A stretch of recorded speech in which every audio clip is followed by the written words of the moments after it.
What's happening, thrill seekers? Trumpeter and composer Bobby Spellman here to welcome you to the 10th episode in our series on the Lydian Chromatic Concept of tonal organization. We've covered a lot of Lydian chromatic ground over the last 9 episodes, including the history of the concept, a little philosophy, the fundamental principles of the Lydian chromatic concept, and various ways that you can use these principles in your improvisations and compositions. But today, to close out this leg of the journey, I wanted to discuss one of my favorite subjects, Pan-Tonality, on this exciting episode of Theory with Bob. In my view, one of the key features of the Lydian chromatic concept is its ability to seamlessly bridge the gap between consonance and dissonance inside playing and outside playing. George Russell described 3 kinds of tonal resources of the Lydian chromatic scale: protonic, pantonic, and atonic. So far in this series, we've dealt quite a lot in the realm of protonic tonal resources, which have to do with the ability to find the Lydian parent scale of a chord mode, play ingoing melodies over chord changes, and be able to use the order of tonal gravity in order to be able to find increasingly outgoing notes, all tethered in fifths to that Lydian tonic and the Lydian parent scales. But today, I wanted to make sure that I covered atonality and pantonality. Atonality is easy. We can cover that very quickly, and that has to do with just the idea of writing or playing music that obliterates the sound of the tonic pitch or any kind of tonality altogether. So the most famous example of that is Schoenberg's music and 12-tone music generally, in which the goal of the composer is to write music that does not have any obvious tonic pitch or tonality. Now, pantonality deals instead with the idea of superimposing 2 or more tonics or modes on top of one another.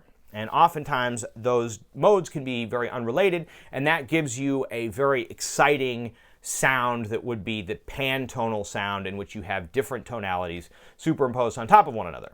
So before we dive into pantonal playing, which has become an integral part of modern jazz, we will go back briefly to episode 4. You will remember in episode 4 we discussed the idea that scales will often resolve to chords moving in a sharp direction around the circle of fifths. And not only will various chords resolve to other chords, but as I mentioned, scales can be superimposed over those chords. So, for example, if we have a C major chord, we may choose to use the pentatonic version of the E flat Lydian parent scale over that C major chord, and that will give us the blues scale. Now, because the pentatonic version of the E flat Lydian parent scale includes C, that tonic C that we have from the C major chord, in its 7-tone order of tonal gravity, the sound of that scale over that chord is one of a forward-moving resolution. You could also do the same with a number of other scales moving in greater direction, more fifths in a sharp direction around the circle of fifths. So another example would be this.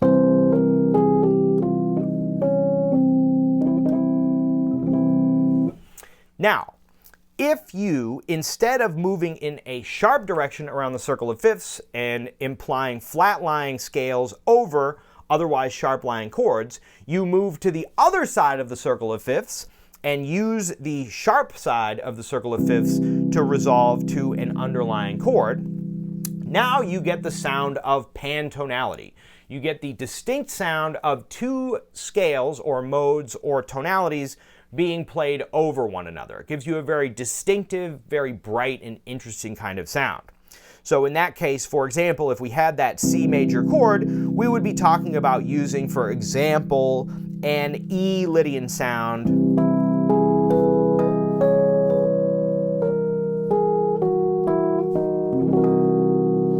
over that chord, which in its, used correctly, will give us a very specific and interesting pantonal kind of sound.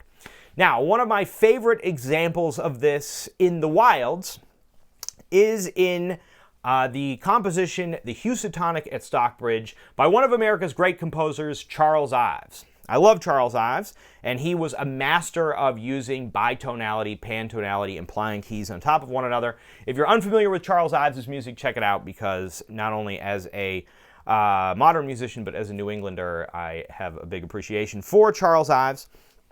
And in one of his pieces, The Housatonic at Stockbridge, he has an underlying tonality that is based in C-sharp major. It sounds a little something like this. It's a very beautiful piece of music. And in the piece, his goal is to illustrate the feeling of being at the Housatonic River in Stockbridge, Massachusetts. And in order to illustrate the idea of a certain mist or fog floating over the river, over this C-sharp or D-flat tonality, Charles Ives puts the strings up here in an F Lydian kind of sound.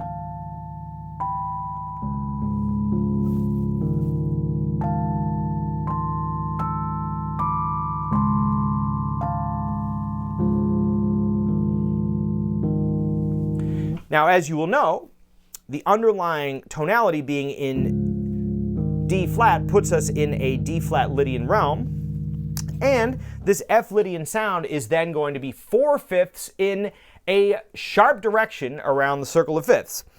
Because of the relationship around the circle of fifths between these two tonalities, that F Lydian sound has a very distinct pantonal sound within the context of the piece, which makes it feel as though you have this sort of ethereal mist floating over the river. Now, in order to get the best illustration of that, you can check that piece out. I'm going to put a link in the description to the very specific place in that piece where that happens. You can follow the link below, and you can check that sound out right now.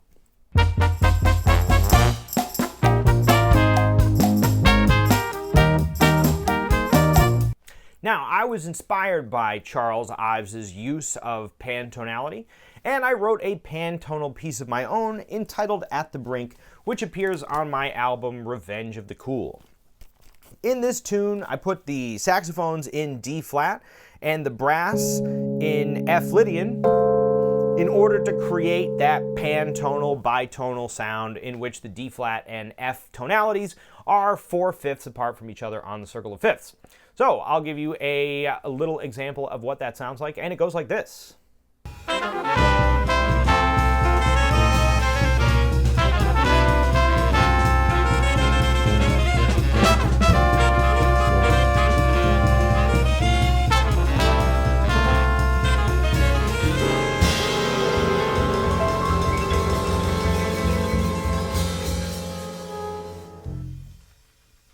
All right, and one of the most prevalent uses of this kind of an approach can be found throughout the contemporary jazz world, with improvisers moving inside and outside of the tonality of a piece of music. Perhaps the most famous musician to use this technique would be Woody Shaw, who can very often be heard moving in and out of the key of the piece, but it has also been employed by countless musicians since the 60s. Now, I've done a lot of jazz examples here, so I decided to do a little example in which I played a little funk music for you, a little funk tune, and I'm going to start off in the key of C minor, and I will move in a sharp direction around the circle of fifths so that you can hear the sort of dramatic sound of using, implying certain tonalities on the sharp side of the circle of fifths over a tonic chord, and that will sound like this.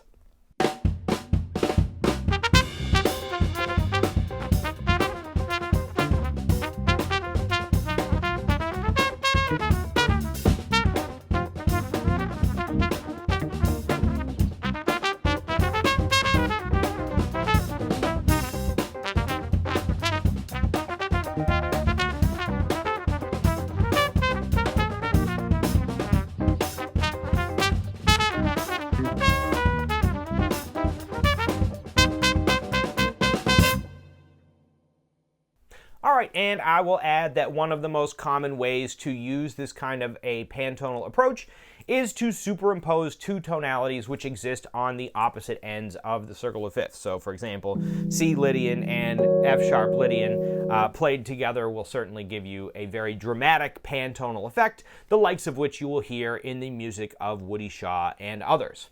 All right, gang, well, that brings us to the end of our 10-part series on the Lydian chromatic concept of tonal organization. I hope you had some fun with that. We've covered a lot of ground here, but I still have quite a lot of information in my good old Lydian chromatic binder, and I will be continuously reforming and updating and rethinking my views on all of this and the way that it can apply to our approaches to improvisation and composition. So no doubt I will put out some videos in the future, either refining some of the ideas that I put forward in these videos, or covering different topics on the Lydian chromatic concept, or discussing the ways that this can shed light on the way that we think about various components in improvisation and composition. If you have any questions on this stuff, be sure to leave them in the comments below or send me an email, and I will try to answer any questions that you might have. But for now, I'm going to leave you with a quote from the Lydian chromatic concept from George Russell, which I think sheds a little bit of light on the way that we can view the Lydian chromatic concept as a whole. And it goes like this: "It is not the aim of the Lydian chromatic concept to dictate musical taste.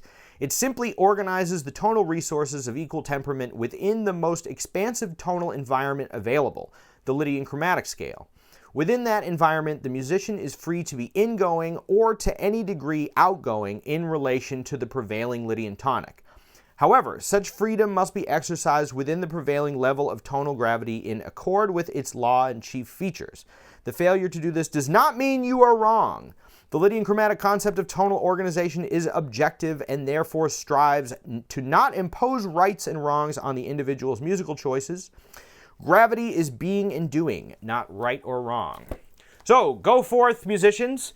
Try some of these ideas out. Play around with them. Play around with pan-tonality and atonality and tonality of various kinds, using the order of tonal gravity to enhance your music with some more colorful sounds, or just stick to what you know and just understand that there's this other idea floating around. There's this other paradigm in music that looks at everything from a slightly different perspective and may give a little insight into some of the music that you love. All right, gang, I hope you had fun with that. If you like this one, give it a like. Subscribe to the channel for more videos on jazz, improvisation, composition, arranging, jazz, trumpet, various things of that nature. We're having a lot of fun over here. And until the next time I see you, go out there and tinker with some sounds. Go play some music with your friends. Go create some new stuff, invent some music, and have a good old time with it. All right, gang, we'll catch you on the next one. See ya.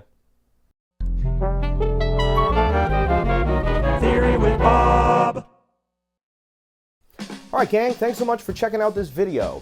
We hope it helps in your quest for the majesty of musical self-expression. The Ridgewood School of Music is currently accepting new students for lessons online or in person in the Brooklyn, Queens, and New York City area. If you'd like us to help set you up with the perfect teacher for the instrument or style that you're interested in studying, you can find us on our website at www.ridgewoodschoolofmusic.com, or you can shoot us an email at ridgewoodschoolofmusic@gmail.com. If you enjoyed this video and you would like to support the creation of new videos like this one, you can find us on our Patreon at patreon.com/ridgewoodschoolofmusic.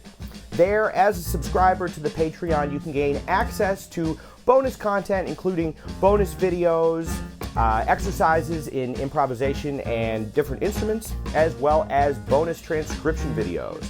So, if you'd like to help support the creation of new videos like this one, find us on our Patreon, and it's a real big help. All right, gang, have a wonderful time practicing, and we'll catch you on the next one. See ya.